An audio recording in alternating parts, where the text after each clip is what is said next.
さんがやってきた。幸せ配りにやってきた。西宮からやってきた。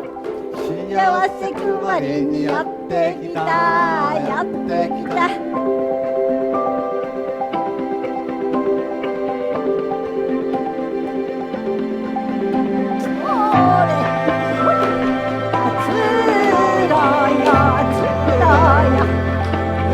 の鯛を作ろうよ。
まだうのこあるいやならずに生まれなされた。これなされなされた。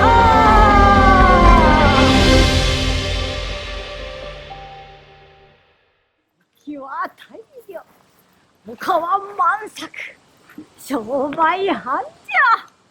西宮には宝が収まる。